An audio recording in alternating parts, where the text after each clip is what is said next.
The heart is the most expensive organ in the city of Neo-Veridia, not because of its complexity, but because of its interest rate. In the shadow of the Mortis-Financial spire, the life loan isn't a metaphor, it's a death sentence. To the elite, a cybernetic heart is an upgrade, a way to live for centuries. To the millions living in the low sectors, it's a mortgage on their very existence. If you miss a single payment, the smart valve inside your chest begins to constrict. If you miss 3, Mortis-Financial sends the Debt-Stalkers. These aren't bankers. They are apex predators, cybernetic assassins who possess the remote kill codes for every organ they've ever sold. They don't come to negotiate, they come to reclaim. They move through the rain-drenched alleys like ghosts, tracking the unique electromagnetic pulse of your debt. To the board of directors, a defaulted debtor is just a biological storage unit for their property. They believed that by controlling the heartbeat of the population, they had achieved the ultimate monopoly. They thought the fear of a sudden cardiac arrest was enough to keep the masses in line. They assumed that because they could throttle your blood flow from a boardroom 10 miles away, they owned your soul. They believed that by turning life into a subscription service, they had eliminated the possibility of war. They were catastrophically wrong. They forgot that a man with a stopping heart has nothing left to lose but his chains. They assumed we would die quietly in the dark. They forgot that if you're going to die anyway, you might as well take the tax collector with you. If Mortis-Financial wanted to shut down our hearts, we decided to burn their ledgers to the ground. We created the flatline protocol. And we birthed the debt runners. We don't use standard medical insurance. We use signal jammers and adrenaline spikes. Our armor is made of salvaged electromagnetic shielding to block the kill signals sent by the corporate towers. Our weapons aren't designed for elegance. We use pulse blades and feedback bombs, devices meant to fry the neural link of anyone trying to hack our biology. We are the only warriors in the galaxy who fight while our own bodies are trying to kill us. We don't fight for glory, we fight for the next 60 seconds of breath. We are the debt runners and we're about to settle the bill. I am Kael Reed. My chest plate is currently sparking, and my artificial heart is stuttering at a rhythmic 3-second interval, the late notice warning. I am standing on the edge of a 60-story drop, and I can see 3 purple optical sensors glowing in the rain-chilled dark. The Debt-Stalkers have arrived. The first strike didn't come from a gun. It came from the network. I felt a sharp, icy spike in my chest as my heart's output dropped to 20%. My vision blurred, the neon lights of the city turning into jagged streaks of red and gold. I collapsed to one knee, gasping for air that felt like liquid lead. Debtor Kael Reed. Account overdue. Commencing reclamation, a voice whispered from the shadows, a synthesized, emotionless chill that vibrated through the radio frequency. Not today. I slammed my fist into the manual override button on my gauntlet. A surge of raw, unrefined electricity flooded my chest, jump-starting the heart back into a frantic, overclocked rhythm. My vision snapped back into focus just in time to see the monofilament whip cutting through the air where my neck had been a millisecond before. The Debt-Stalker emerged from the fog.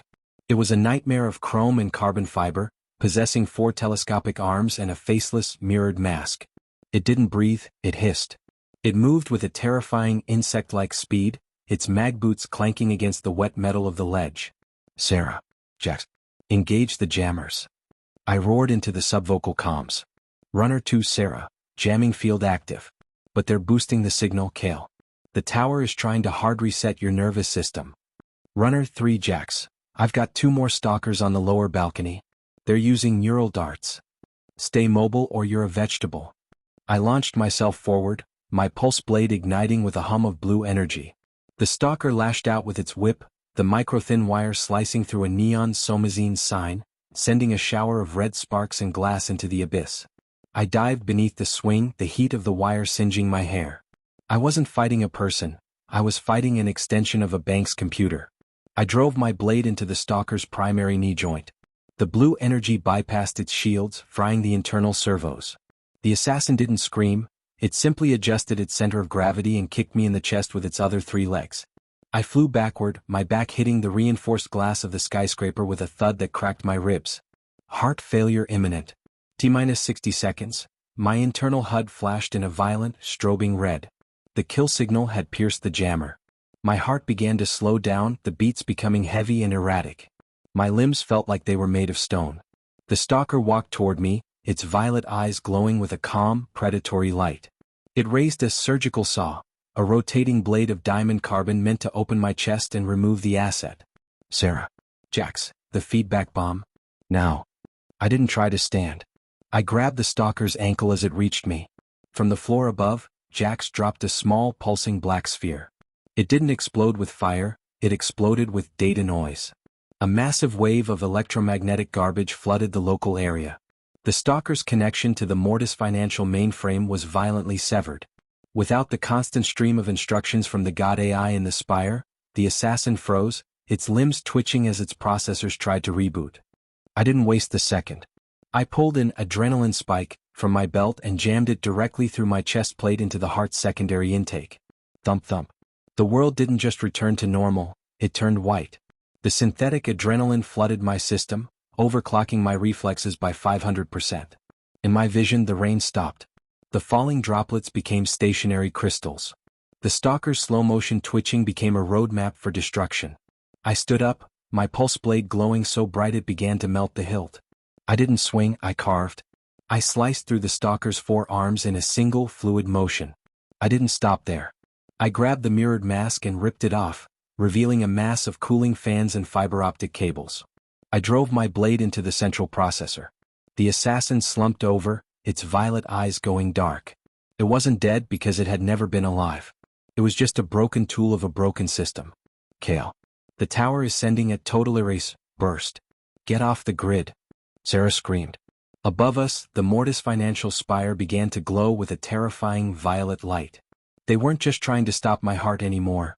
They were going to microwave the entire sector to ensure the asset didn't fall into the wrong hands.